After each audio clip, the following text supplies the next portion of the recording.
Je voudrais vous inviter à présent à écouter les discours inauguraux prononcés par Son Excellence Mme Mariam Bekkay, ministre de l'Environnement et du Développement durable, présidente du Conseil des ministres de l'Agence panafricaine de la Grande Muraille Verte.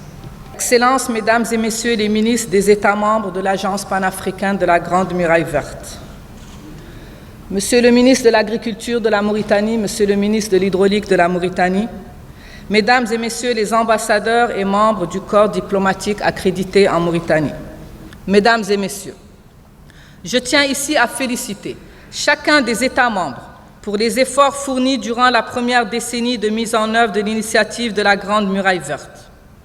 En effet, d'importantes réalisations ont été notées en matière de restauration des terres rurales dégradées, de gestion durable des systèmes agricoles et pastoraux, d'amélioration du couvert forestier, de promotion des énergies de substitution, de développement des opportunités économiques ou encore de renforcement des capacités techniques.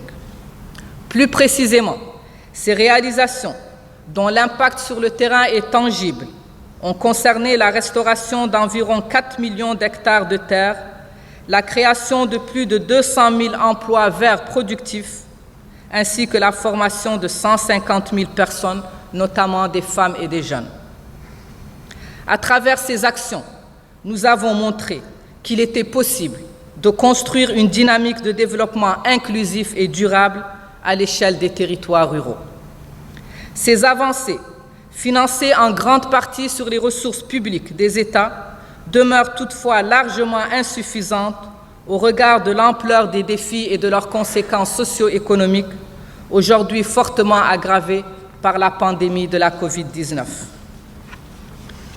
Sur la base des acquis et des enseignements tirés, nous avons élaboré un projet de plan d'investissement prioritaire décennal 2021-2030 qui tient compte de la nécessité de passer rapidement à une échelle d'investissement supérieure en vue d'améliorer la résilience écologique, économique et sociale de nos pays respectifs dans un contexte marqué par des risques climatiques, sanitaires et sécuritaires persistants. Ce plan d'investissement vise d'ici 2030 la récupération et l'aménagement de 100 millions d'hectares de terres forestières et agro-pastorales, la création de 10 000 ouvrages hydrauliques, la mise en place d'infrastructures énergétiques, la création de 3 000 fermes agricoles intégrées, la création de 10 millions d'emplois productifs et la séquestration de près de 250 millions de tonnes équivalent carbone.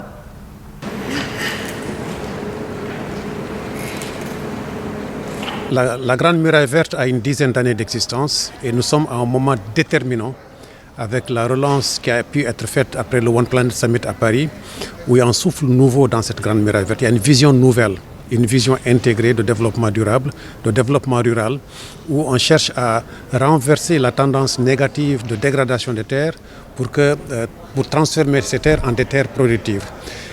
C'est plus que l'environnement, c'est du social, c'est de l'économique. C'est la paix, c'est la sécurité. Il n'y a pas de paix, il n'y aura jamais de sécurité, il n'y aura jamais de limitation de l'immigration irrégulière tant qu'on ne résout pas ces problèmes de terre. Les gens doivent produire sur leur terre. Ils doivent être en mesure de subvenir aux besoins de leur famille. C'est fondamentalement ça.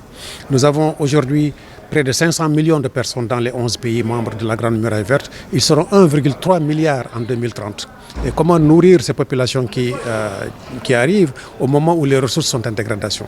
Donc il s'agit là de constituer une espèce d'épargne, c'est une barrière, c'est une préparation pour l'avenir, de manière à ce qu'on puisse subvenir aux besoins de nos populations futures. Il s'agit également de valoriser l'ensemble des potentiels et des potentialités qui se trouvent dans le Sahel. En gros, il s'agit de voir comment on peut transformer les défis en opportunités. On a beaucoup de soleil, nous avons beaucoup de terre, nous avons même beaucoup d'eau dans le Sahel, contrairement à ce que l'on pense. Et nous avons surtout une jeunesse vibrante qui est créative, qui est pleine d'avenir et pleine d'espoir. Donc il s'agit de voir comment booster toutes ces potentialités, comment valoriser les jeunes filles, les jeunes femmes, comment créer des opportunités d'emploi au milieu rural. Avec l'énergie solaire, on peut transformer la production agricole, créer des chaînes de valeur, créer des emplois, créer des entrepreneuriats. Donc il s'agit de voir comment rendre ce Sahel beaucoup plus prospère en valorisant justement toutes ces ressources.